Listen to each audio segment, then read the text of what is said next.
जैन साथियों, मैं आपका अपना रामेश्वर आरडी अकेडमी से। आज हम पढ़ेंगे गुप्त काल का दूसरा भाग। और गुप्त काल की एक क्लास हमने ले ली है, जिससे हमने गुप्त काल के संस्थापक के बारे में बात की थी। और गुप्त काल के जो राजा थे श्रीगुप्त, वो संस्थापक थे। ऐसे करके हमने उनके बारे में पेपर के हिसाब से हमने वो उस पर के बारे में पूरा पढ़ाया है। अब हम इसे गुप्त काल के दूसरे भाग में बात चलते हैं। तो हम कहाँ चल रहे थे, एक बार बात करते हैं।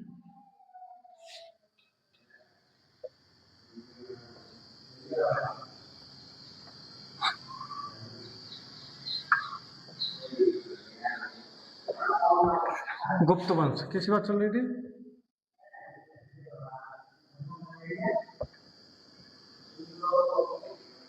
और गुप्त गुप्त वंश है 240 ईस्वी से 550 ईस्वी तक शासन करेगा। कब तक करेगा? तो गुप्त वंश के बारे में हमने कल पढ़ा था, तो उसमें थोड़ी एक कमी हो गई थी हमारी तरफ से। तो एक बार देखते हैं हम। तो गुप्त वंश शुरुआत से एक बार चर्चा करते हैं। तो गुप्त वंश या गुप्त थे, वो किसके सामंत थे? यानी कुषाणों का एक छत्र राज्य रहा, मगध से लेकर जो पूर्वी जो क्षेत्र था, वो उत्तरी क्षेत्र था, उत्तरी क्षेत्र पूरे कुषाणों का शासन रहा। कुषाणों का पतन हुआ, तो कुषाणों के पतन होने के बाद फिर क्या हुआ? जो भारतीय क्षेत्र थे वो क्या हुआ? छोटे छोटे राज्यों फिर बट गए और छोटे छोटे राजा उदय हो गए। तो ऐसे ही इनके जो कुषाणों के सामंत थे, कौन थे? वो गुप्त थे। तो ऐसे पूछा जाता है कि जो गुप्त किसके सामंत थे? ये कुषाणों के सामंत थे। किसके थे?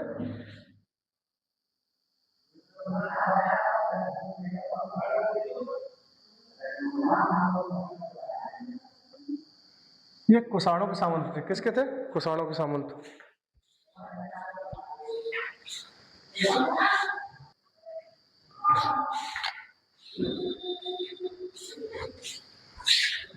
तो गुप्त किसके सामंत थे? कुषाणों के सामंत थे। किसके? कुषाणों के। तो जो चंद्रगुप्त प्रथम था, कौन था? चंद्रगुप्त प्रथम महाराजा महाराजा अधिकार की। किसकी? महाराजा अधिकार की।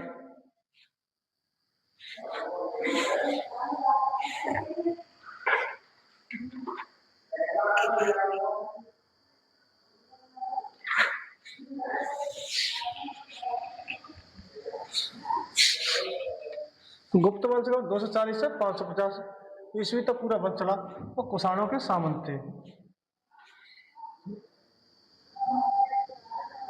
जो चंद्रगुप्त प्रथम था, कौन सा? तो इसने उपाधि धारण की थी, वो महाराजा अधिराज की उपाधि धारण की। किसकी? महाराजा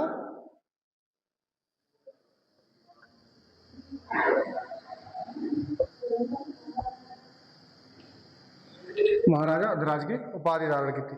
ये उसमें क्या थोड़ी गलती होगी, जब हमें इसके बारे में चर्चा करने, इसलिए बता दिया। कुषाणों के सामंत थे, क्योंकि गुप्त वंश का जो सामंत थे किसके? कुषाणों के। कुषाणों का पतन होने के बाद गुप्तों को एक छोटे से क्षेत्र में मगध में क्या राज्य करना शुरू हुआ। और उसकी जो राजधानी थी किसकी? गुप्तों की। तो राजधानी जो प्रथम राजधानी थी शुरुआती टाइम या श्रीगुप्त और चंद्रगुप्त और समुद्रगुप्त टाइम तक, तो वो थी आपकी पाटलिपुत्र, जिसे आज क्या कहते हैं? पटना कहते हैं। क्या कहते हैं? पाटलिपुत्र। तो राजधानी कौन सी है? पाटलिपुत्र थी। हम पढ़ रहे थे यहाँ पर आके चंद्रगुप्त द्वितीय को। किसके बारे में पढ़ रहे थे?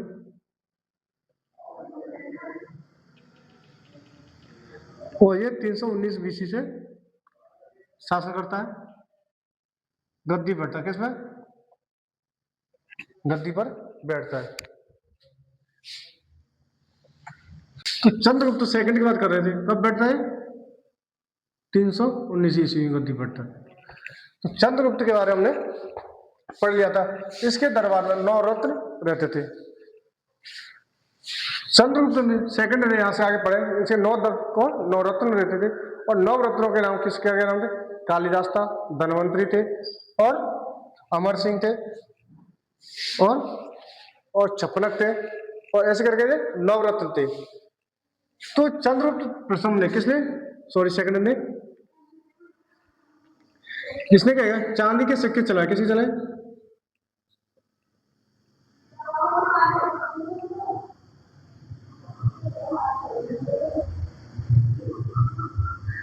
चांदी के सिक्के चलवाए। तो चांदी के सिक्के चलाए किसे? चंद्रगुप्त द्वितीय ने। अगर आपको पूछ ले जाए कि स्वर्ण सिक्के गुप्त काल में किसने चलाए, तो स्वर्ण सिक्के चंद्रगुप्त प्रथम ने चलाए, और चांदी के सिक्के किसने? चंद्रगुप्त सेकंड ने, जिसे क्या कहते हैं? विक्रमादित्य कहते हैं। और आपको बताया था सोने के सिक्के को जो गुप्त काल में क्या कहा जाता, तो उसे कहते थे दीनार। क्या कहते थे? दीनार।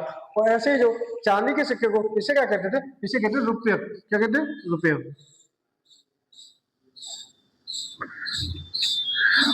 रुपये बोलते, क्या बोलते थे? रुपये।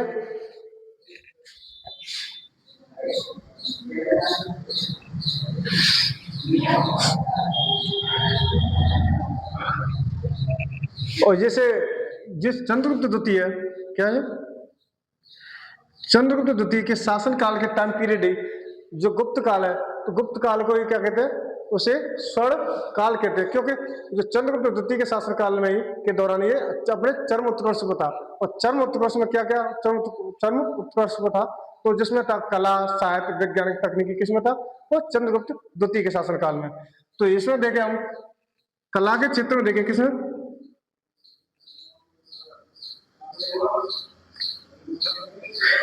कला के क्षेत्र की बात करें, किसकी? कला के क्षेत्र में। तो गुप्त काल से पहले के मंदिर है, यानी वो मंदिर है पर कोई व्यवस्थित तरीके से कोई मंदिर नहीं था। गुप्त काल के बाद जो मंदिर बने वो शिखरा अनुसार के शिखरदार बने, और उनके एक व्यवस्थित तरीके से क्या हो मंदिर बनाना शुरुआत हुआ। वो किस हुआ? गुप्त काल में। तो गुप्त काल में देखते हैं तो कौन कौन से मंदिर प्रसिद्ध थे। तो इसमें देखते हैं सबसे पहला मंदिर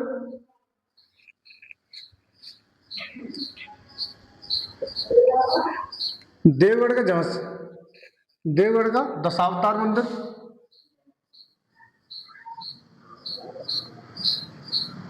तो देवगढ़ का दशावतार मंदिर, देवगढ़ का दशावतार मंदिर किसके काल में होना? गुप्त काल में होना। तो देवगढ़ का दशावतार मंदिर, और इसमें देखें ये कहां पर है? ये झांसी है। कहां? झांसी या ललितपुर। और दूसरा प्रसिद्ध मंदिर है एक कानपुर का, कौन सा? भीतर गांव का मंदिर। कौन सा? भीतर गांव का मंदिर। वो कहां पर है? झांसी में, वो सॉरी कानपुर में। ये कौन सा मंदिर है?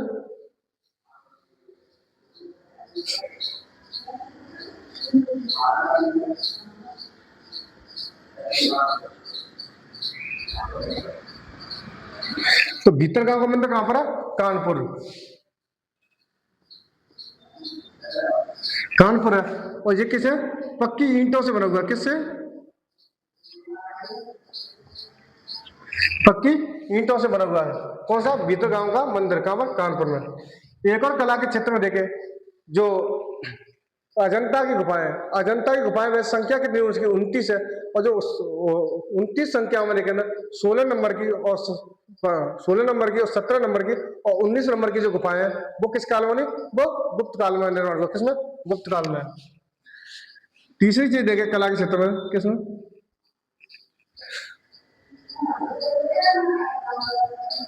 अजंता की गुफाएं।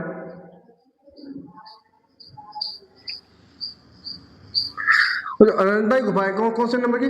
16 नंबर, 17 नंबर, 16, 17 और 19 नंबर। कौन सी?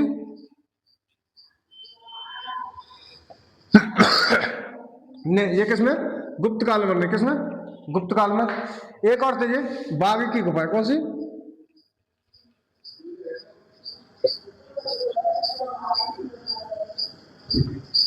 तो बाघ की गुफाएं कैसे? इसी के शासनकाल में बन रही हैं। चंद्रगुप्त द्वितीय के शासनकाल के टाइम पीरियड बात करें, किसके? इसकी।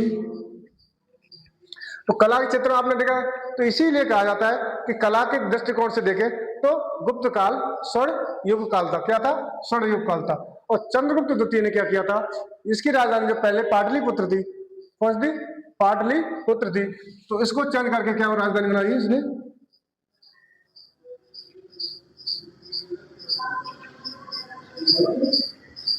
उज्जैन ले गया। कहां बना दी? अब राजधानी कौन सी होगी? उज्जैन। चंद्रगुप्त सेकंड ने। उसके दरबार में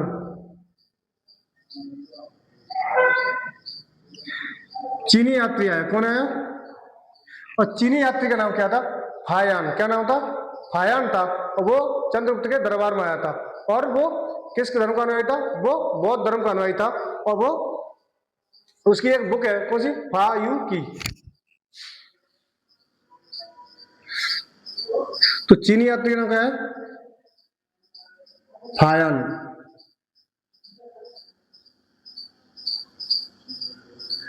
चीनी यात्री का नाम क्या है? फायान। और फायान क्या है? कौन से धर्म का है?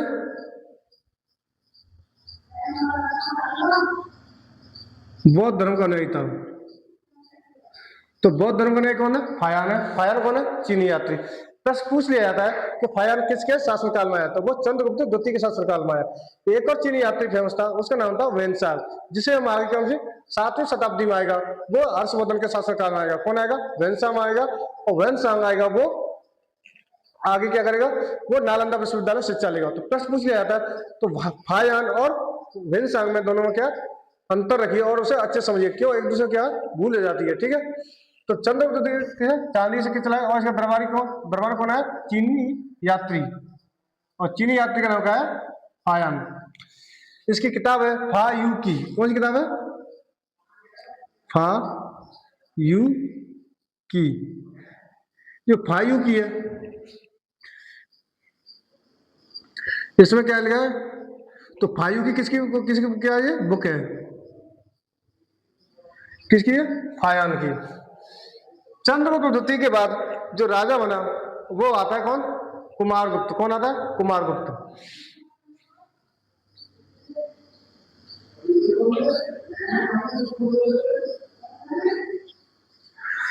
अब गद्दी कौन बैठेगा? कुमारगुप्त बैठेगा। कुमारगुप्त बैठेगा। तो कुमारगुप्त के शासन के टाइम पे इसकी बात देखें,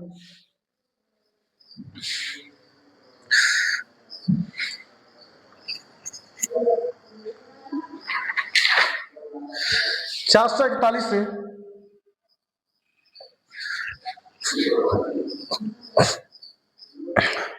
455 तक। कौन सा?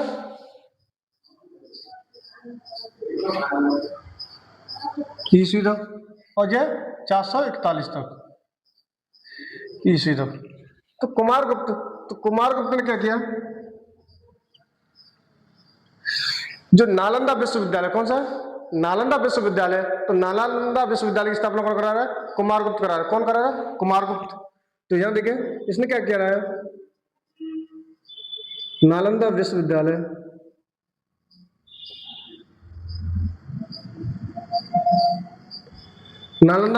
का निर्माण करवा रहा है। कौन करवा रहा है?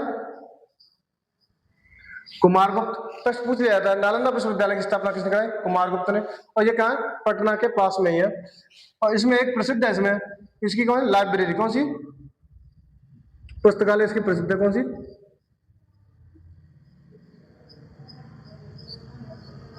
कौन है? पुस्तकालय। तो पुस्तकालय का नाम क्या था? तो पुस्तकालय का नाम था, इसका नाम धर्मगंज कहा जाता। क्या कहा जाता? धर्मगंज।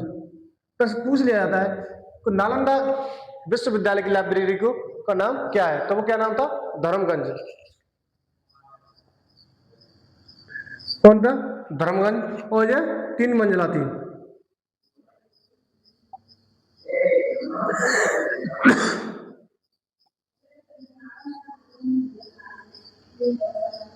तीन मंजिला थी नालंदा विश्वविद्यालय।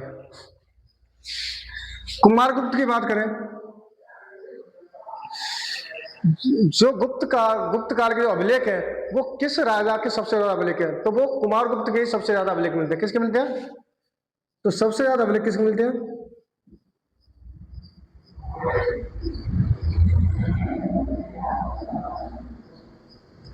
तो सबसे ज्यादा अभिलेख किसके हैं? कुमारगुप्त के। और कुमारगुप्त के अभिलेख है, जैसे एक अभिलेख है विल्सन अभिलेख। कौन सा है? विल्सन।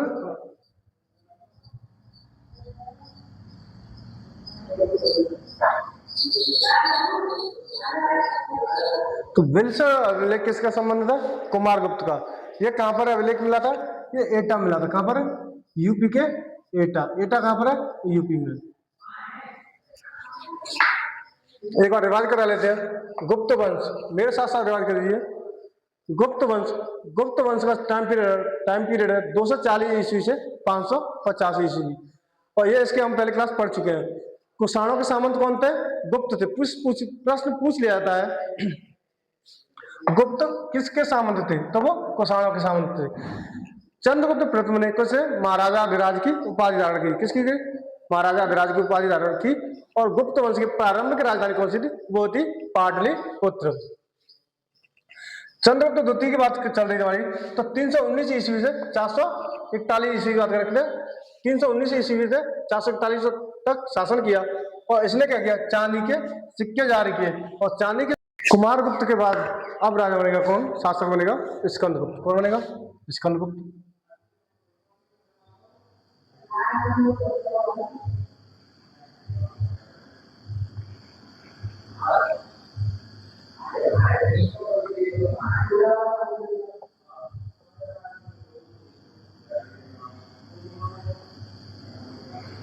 कौन बनेगा? स्कंदगुप्त। इसका टाइम पीरियड देखें 455 से 467 ईस्वी तक। तो स्कंदगुप्त की बात करें,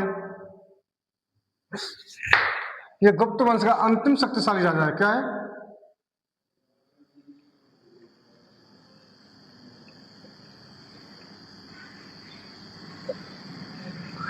अंतिम शक्तिशाली राजा। तो गुप्त का अंतिम शक्तिशाली राजा कौन है? स्कंदगुप्त है। जब स्कंदगुप्त जब राजा बना यानी गद्दी बैठा, तो इसके ही शासनकाल में ही क्या हुआ? हूणों के आक्रमण होने लगे। आप कहोगे हूण कौन थे? हूण भी जैसे यमन और शक आए थे, कहां से? मध्य एशिया से आए। तो ये हूण भी कहां से आ रहे हैं? मध्य एशिया से आ रहे हैं। और ये पश्चिम उत्तर क्षेत्र से क्या कर रहे हैं? भारत के पश्चिम उत्तर क्षेत्र से आक्रमण कर रहे हैं। और ये एक बर्बर जाति है। बर्बर जाति समझते हो? जो लूट करती हो, जो इंसानों को मारती हो और लूट करके अपने चले जाते हो। तो इसने क्या किया? हूणों का दमन किया। किसने किया? स्कंदगुप्त ने। तो सबसे पहले प्रश्न पूछ लिया जाता है कि हूणों का आक्रमण सर्वप्रथम किसके शासनकाल में हुआ? तो किसके हुआ? वो स्कंदगुप्त के। तो इसके बाद देखते हैं, तो सर्वप्रथम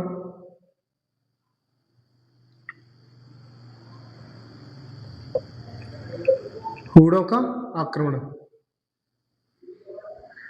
तो सर्वप्रथम हूणों का आक्रमण का किसके शासनकाल में हो रहा है? स्कंदगुप्त के। जो हूण है, ये हूण कहां से आ रहे हैं? मध्य एशिया से आ रहे हैं। कहां से आ रहे हैं? मध्य एशिया से। और स्कंदगुप्त इन्हें मार मार के कहां से? भारत से बाहर भगा देता है। कौन? स्कंदगुप्त। और इसकी हमें जानकारी प्राप्त होती है कहां से? भीतरी स्तंभ। कौन सा?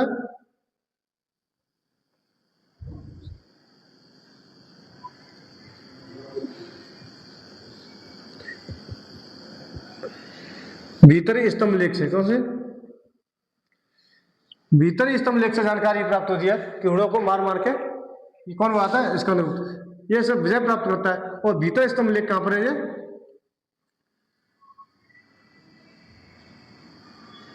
गाजीपुर। कहां पर है? गाजीपुर में। गाजीपुर में। तो स्कंदगुप्त की बात करें किसकी? इसने किसे? सुदर्शन झील। किसका?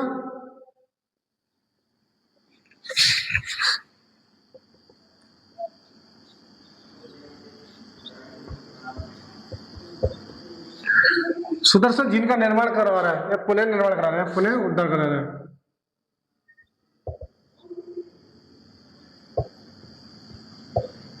ये जो पुनरुद्धार करा रहा है। तो पुनरुद्धार कौन करा रहा है? तो स्कंदगुप्त। इसके बाद राजा बनेगा, और इसका अंतिम शासक देख लेते किसका? गुप्त वंश का। तो इसका अंतिम राजा है विष्णुगुप्त। कौन है? विष्णुगुप्त।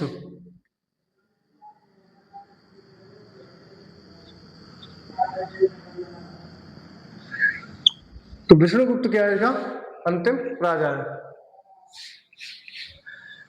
गुप्त काल को विज्ञान की, तकनीकी, कला और साहित्य की दृष्टि से देखते हैं। जैसे क्या है?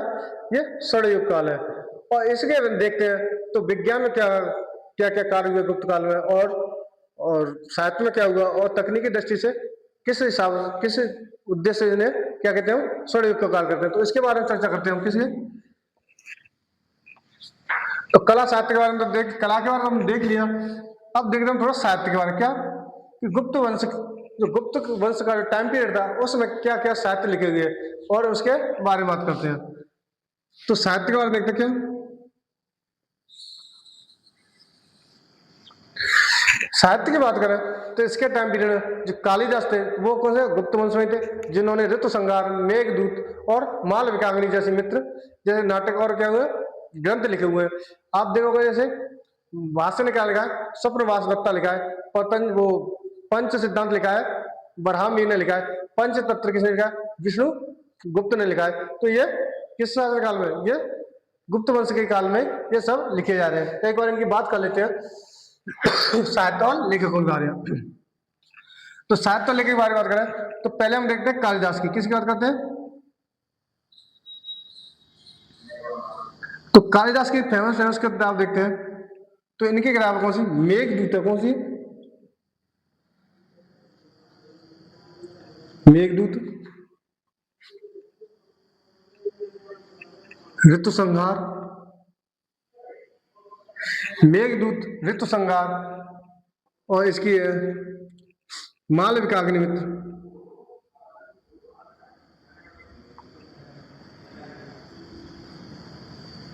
कौन सी, मालविकाग्नि मित्र। तो मालविकाग्नि मित्र किसी है, मेघदूत, ऋतु संहार, मालविकाग्नि मित्र, और इसकी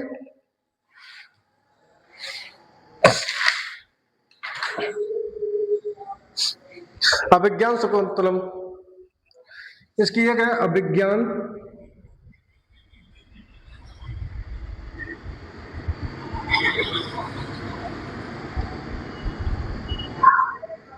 अभिज्ञान शकुंतलम।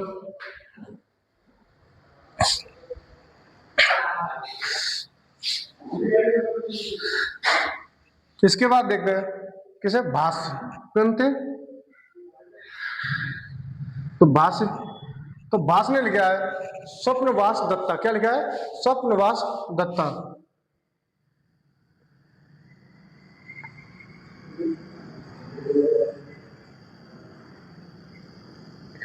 स्वप्नवास, तो स्वप्नवास दत्ता किसने लिखा, भाष्य ने लिखा है। एक थे यहाँ बरहा मिहिर, तो बरहा मिहिर कौन थे, खगोल शास्त्री थे और कर्तव्य भी थे। तो बरहा मिहिर की देखें,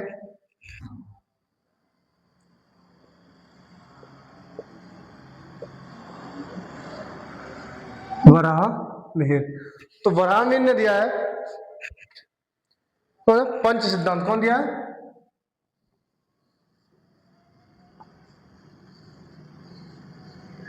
तो वराह मिहिर किसने दिया है, किसने लिखा है, पंच सिद्धांत लिखा है, वराह मिहिर ने लिखा है पंच सिद्धांत। एक थे विष्णुगुप्त, कौन थे,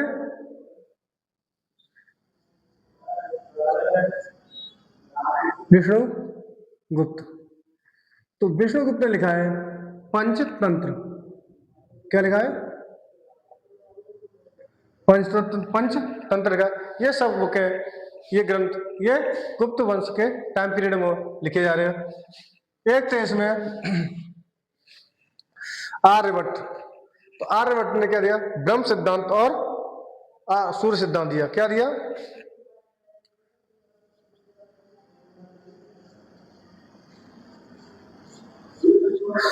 आर्यभट्ट की बात करें तो इन्होंने क्या दिया, ब्रह्म सिद्धांत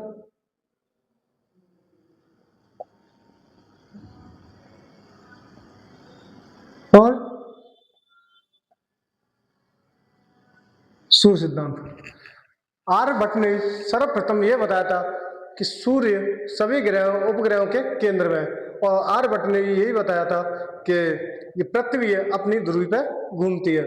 ये आप देख सकते हो कि ये पृथ्वी बैठे बैठे ये सारी चीज बता रहे हैं। और आर्यभट्ट ने सबसे पहले क्या किया, पाई की खोज की थी, किसके, पाई की खोज की थी। और आर्यभट्ट ने ही क्या किया था, इन्होंने ही दशमलव प्रणाली का सिद्धांत दिया, क्या दिया था, दशमलव प्रणाली का सिद्धांत। और प्रश्न पूछ लिया जाता है दशमलव प्रणाली का सिद्धांत किसने दिया, तो ये आर्यभट्ट ने दिया। और सूर्य सिद्धांत किसने दिया, आर्यभट्ट ने दिया। और ब्रह्म सिद्धांत किसने दिया, आर्यभट्ट ने दिया। एक है कामंदक, कौन है, तो कामंडक ने लिखी थी नीति शास्त्र, क्या लिखी थी, कौन सी लिखी थी, नीति शास्त्र। एक थे मृक्ष कटिंगम, कौन थे, शूद्रक, कौन थे, शूद्रक थे। तो शूद्रक ने लिखा मृक्ष कटिंगम, मृक्ष कटिकम।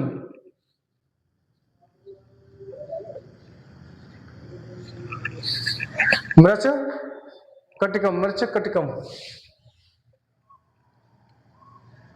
तो मृक्ष कटिकम कौन लिख रहा है, शूद्रक लिख रहा है। और कामंडक नीति शास्त्र लिख रहा है, कौन लिख रहे हैं, नीति शास्त्र लिख रहे हैं। तो इस तरह से ये कुछ मोस्ट इंपोर्टेंट बुक है जो प्रश्न पूछ लिया जाता है, और ये सब गुप्त वंश के काल में लिखे जा रहे हैं। इससे पहले इस तरह कोई किताब नहीं लिखी गई, तो इसलिए साहित्य की दृष्टि से देखते हैं तो ये एक स्वर्ण युग काल है। एक बार हम फिर से रिवाइज करते हैं। स्कंदगुप्त की बात करें तो इसने क्या किया, 455 से 467 ईस्वी तक इसका शासनकाल था।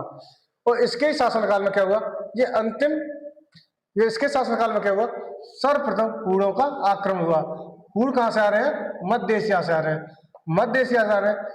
और यह हूणों को क्या कहता है, परास्त करता है और मार मार के भगा देता है।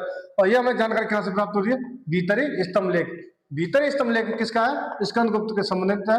और यह कहां पर है, गाजीपुर में। सुदर्शन जी का पुनरुद्धार कर रहा है, कौन कर रहा है, स्कंदगुप्त कर रहा है। और स्कंदगुप्त था वो अंतिम शक्तिशाली राजा था, किसका, गुप्त वंश का। इसका अंतिम शासक था, कौन था, विष्णुगुप्त। ये इसका अंतिम राजा था। और हम इसके साहित्य की बात कर रहे थे, तो साहित्य में देखे जो कालिदास है, कौन है, कालिदास थे। तो इन्होंने क्या, बहुत सारी बुक किताब लिखी। तो इनमें फेमस कौन सी है, मेघदूत, ऋतुसंहार, मालविका अग्निमित्र और अभिज्ञान शकुंतलम। ये किसकी है, कालिदास ने लिखी है। यह एक कौन थे, भाष्य थे, कौन थे लिखा, भाष्य, भाष्य ने लिखा है स्वप्नवास दत्ता। क्या लिखा है, स्वप्नवास दत्ता। एक थे बराह मिहिर, बराह मिहिर एक खगोल शास्त्री भी थे, कौन थे, खगोल शास्त्री भी थे। इन्होंने क्या दिया, पंच सिद्धांत दिया। क्या दिया, पंच सिद्धांत। और विष्णुगुप्त ने क्या दिया, पंचतंत्र दिया। इसमें कंफ्यूज होते हैं पंच सिद्धांत और पंचतंत्र, इसमें विशेष कर ध्यान रखें। पंचतंत्र किससे संबंध है, विष्णुगुप्त थे। और पंच सिद्धांत बराह मिहिर थे। जो आर्यभट्ट थे, आर्यभट्ट ने क्या दिया, ब्रह्म सिद्धांत दिया, सूर्य सिद्धांत दिया और दशमलव प्रणाली दी। तो एक बार और इनके बारे में लिख देते हैं। पाई का मान बताया 3.147 कुछ ऐसे करके, डॉट डॉट कुछ करके है। पाई का मान किसने बताया, और दशमलव प्रणाली कैसे दी है, आर्यभट्ट ने। और सूर्य ग्रहण क्या, सर्वप्रथम